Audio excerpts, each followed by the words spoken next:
And we're live again 2 days in a row. A lot going on today, and I really enjoyed getting my thoughts out yesterday. And there was some things that I read today that were quite interesting. I just read an article about Donald Trump suggesting a delay to the 2020 presidential election. I wanted to talk about it because my reaction initially was that's ridiculous. That should never happen.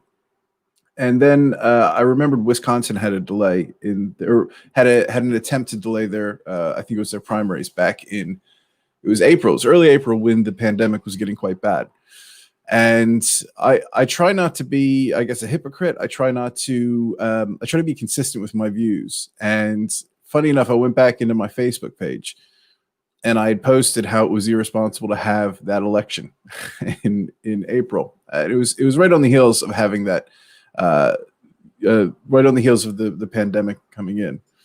And the reason I went back to look at that is I had to square that with my views now because I was really uncomfortable with the idea of a sitting president suggesting that we delay the election because that has a direct impact on transfer of power. It has a direct impact on his ability to influence an election. Now, I'm not saying that what the president is doing is untoward. I'm not saying that it isn't either. I just find it interesting, and the reason I find that interesting is solely down to how he's behaved around the coronavirus up until this point.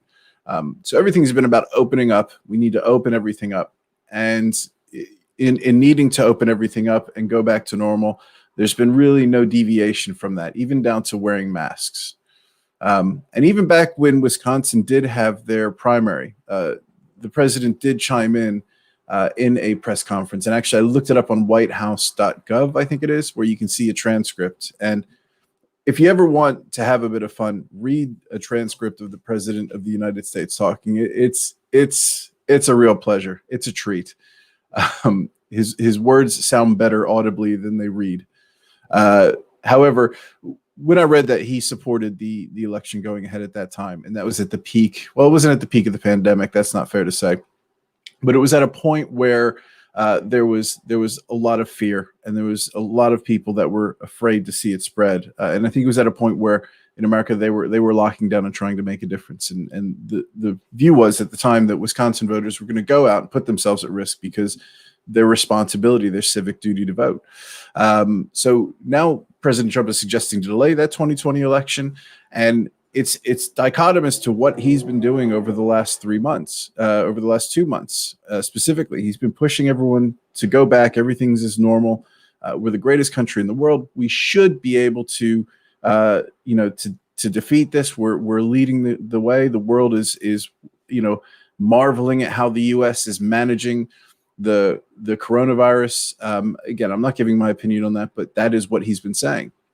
And now we have an election coming up in November. So we've got how many months now? August, September, October. So about 3 months, 4 months. And now he's suggesting to push it back. Now, to stay consistent with my views on Wisconsin, I think so. I got a comment here. I'll get to that in a second because he want to stay in the White House. Yeah, he does want to stay in the White House. I think I want to be fair, though, and not just assume that that's the reason.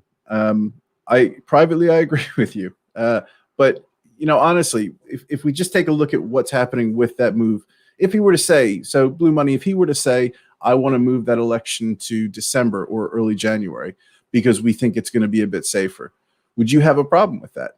So for me, if let's say the view was safety and he wanted to move that election just a month, I still think it's suspect, but I can't necessarily say that's an issue because it may come to pass that that's a sensible decision if the pandemic is still at the phase that it's at.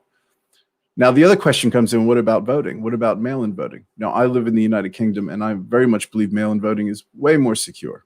It's very difficult to go to multiple different voting locations, which are houses that have envelopes, and influence an election. And if you do, there's so much paperwork. There's so much of a paper trail. Yeah, 100% Blue Money. So you're okay, Blue Money, by the way. Sorry, it's the first time I've had a live commenter, so it's catching me off guard completely. So you would be happy, Blue Money, if he suggested that we move the election to, let's say, December. Let's say mid-December. Yeah, sorry about that. Caught me completely off guard. I didn't think anybody watches these things. But if you're happy for him to move, that's fine. If, let's say, he's talking about delaying the election to next year, that's a problem for me. Further down the road, I think the males need to vote. I think the women need to vote as well. I think we need to get just people out to vote, a lot of people out to vote. And that's not a conversation about whether I think more votes is good or more votes is bad. I just think in general, people need to get out and vote. I think only 24% of the electorate actually voted for Donald Trump. So we have a huge gulf in the number of people that are actually going out. And I think this pandemic is going to have a huge impact on that. So from your point of view, if let's say you push the vote back a month and more people are inclined to go out and vote, technically speaking, that doesn't help Donald Trump out based on what the Democrats and Republicans think.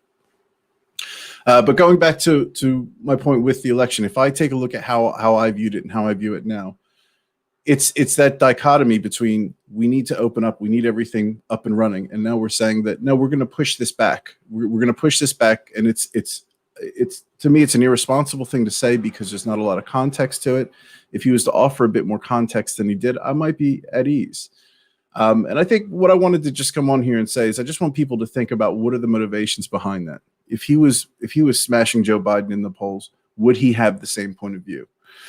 I think it should be on the same date. So Blue Money, I think it should be on the same date it's always at. I agree. I think it's fair to question it if the pandemic is still in a bad way at that point. I think if, let's say, we have the same levels of infection, I don't think it's easy just to assume we can get a mail-in ballot out for states that aren't doing it.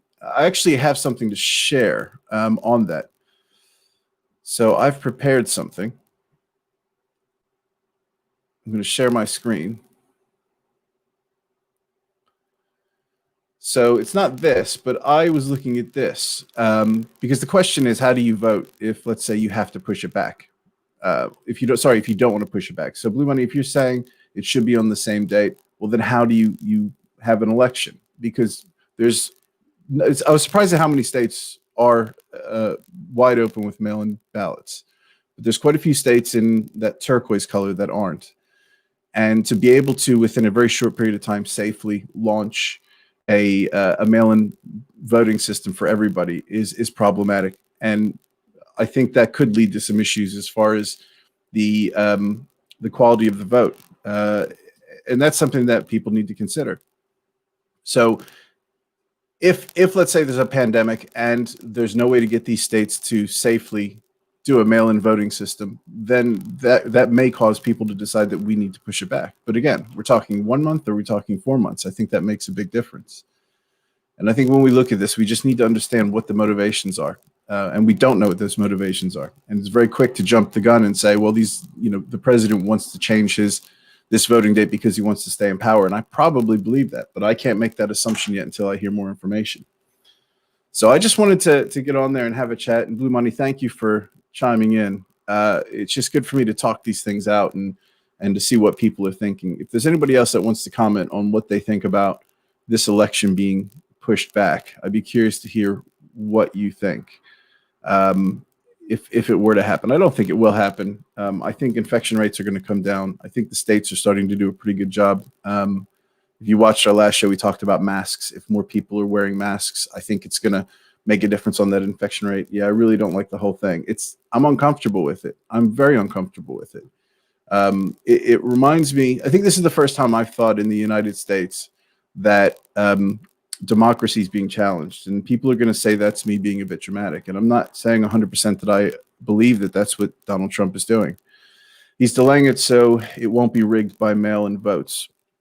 Trump is ruining this country. Yeah, I live in the United Kingdom, and people over here, I don't know, John, if I don't know where you live, John, but I know one of the things that Donald Trump kept saying was people are laughing at us around the world. And interestingly, since I've been over here, I've lived here for 14 years now, and only in the last 4 years, every time I'm on a call with a customer, do I have to justify what the president is doing, and I'm not a fan of that. I don't represent his values. I don't represent his views, and I don't want to talk about him all the time in work. I'm happy to talk about him now. William, he's delaying it so it won't be rigged by mail-in votes. See, again, I'm open to that idea, William, but there's no evidence anywhere that suggests that mail-in voting is any more rigged. Do you recall when the election happened, William? President Trump was going on about how the regular voting system was rigged. So at what point is the voting system not rigged? So do we go to the voting system that Donald Trump had a commission for that tried to find evidence of people being bussed in, or do we go with the system where there's no real evidence to say that there's any issue with mail-in voting? I don't know. John Rahm, Florida. So you're from Florida. My sister lives in Florida. And I bet you're having a tough time of it right now down there. Yeah, people are laughing at him around the world. I can only speak for the United Kingdom. There's not a lot of people that take him seriously. How is Trump ruining the country? Well, I'm not actually the best person to answer that. I just know that if we take a look at what's going on as far as, let's say the coronavirus is William, let's say, and I think it's a fair question to ask. Let's say the coronavirus is a benchmark for how things are going around the world. And if you look at the infection rate in the United States, you look at the turmoil in the United States, you look at the communication in the United States. So I'm not talking about politics. I'm just talking about his ability as a communicator. I think at that stage, you then have to question who's leading from the top. So if the United States was a country, sorry, it's so stupid. If the United States was a company, would you judge the company in its current state based on how the employees are running it or based on how the directors are running it? No evidence of rigged elections ever. Because Blue Money saying because every voting election, it's already rigged. So John, I agree with you. I don't think there's evidence of widespread rigging in the elections. And even if we take a look at Trump's claim that people were being bussed in, that was never substantiated by the commission that he put out. But I think a lot of this is really volatile now because we're not having conversations about facts, or we're not having conversations about facts or about reality. We're having conversations about what people are saying in, as far as what their views are without any substantiation. So, that's my view. And William, you may be perfectly happy with how everything's going, and that's great, and you're going to make that vote. But if you were to travel outside, William, I'd be curious where you're from. It says William Perry, MA. I don't know if that means you're from Massachusetts. But if you again were to take a look at how things are going outside of the U.S. and you look at how the levels of communication are from the government on down, you look at how the messaging has been consistent, and you compare that to how the messaging's been going in the United States, it's not been consistent. So, John, he's supposed to work for all Americans, but he only caters to his cult following. And you know what? I think that there's a lot of evidence in how he speaks. He's only speaking to a very small select group. I don't know if you noticed that he vote for me 2030 Blue Money. Well, I'm going to have to see what your opinion is, what your views are. So go ahead and put out a campaign video. If you can find an escalator to ride down to announce your candidacy, I think that would be great. So, John, going back to what you were saying, he was supposed to work for all Americans, but he only caters to his cult following. I don't know if today you heard him talking about the suburban homeowners that, don't worry, low cost housing isn't going to move into this area, which to me, that was very much speaking to a very select group of people who voted for him in, I think it was Michigan and Wisconsin. But I want people to vote for who they want. So, for instance, William, if you're still listening, if you vote for Trump, more power to you, mate. But I just want people to pay attention to what is being said and looking that up, doing some sniffing around, not just taking everything at face value. I'll be your talk man. I don't think I could. This is the first time I've started talking to a camera, and I find it really weird, but I find it really cathartic. So one of the main reasons I started doing this is I've been living in the United Kingdom for quite a while, and I don't get to talk politics back home, and that's what I listen to. So really, so about 14 years I've been over here, Blue Money. And I don't really get to talk to people about what's going on in the States. Now, Hugh, who I do my show, and if you are listening, we do a broadcast every Sunday, different topics. Hugh, who I do the show with, is from England, from Wales, he would say. And he doesn't really know much of what's going on over there. And there's no one here who's really aware of what's going on. So for me, just to get on here and to hear your thoughts and views is great. So I'm going to get going here in a second. So where in America are you originally from? Originally, I don't know if you can tell. If there's any clues, John, anywhere around here, just just to check anywhere. See anything? I'm not being funny. I just want to see, yes, where you can figure that out. Anywhere up there.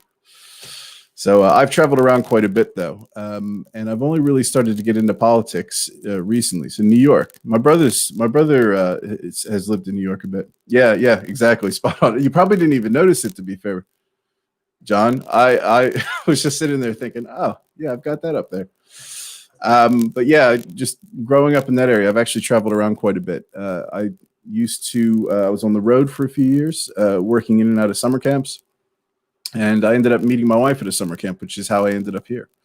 I work now in a more professional environment, but it's just nice to get these opportunities to get on here and just share, what my point of view is with people. So, yeah, I guess going back to what I was finishing, I'm going to wrap up here in a second. Just if anybody here is listening, we are going to be back on Sunday, I believe. But yeah, I just want people to think about what's going on as far as with this delay. Just keep your head about you and think about what's actually being said. A few more comments here. Yeah, first chick who ever broke my heart was from Philly. You know what? There's going to be a lot of Philly women that have broken a lot of guys' hearts. It's a tough town, but it's a real passionate place. So, hey guys, I need to get going. The wife is going to be calling here soon. It's 4:45 if you guys are in the States. I'm going to try to get on a bit more regularly, but thanks for the chats. I'll try to find some time where I have a bit more time. I just wanted to get on and vent a bit and just share my concerns. I find the only way I can really understand what I'm thinking is to talk about it. So, John, Blue, William, thank you for jumping on. Hopefully we'll see you again. If you want to subscribe, please do. John, I hope it's all right down there in Florida. Hope it's not too warm. And Blue, I hope New York's treating you well. And like I said, we'll be on Sunday. So have a good one. We'll catch up soon.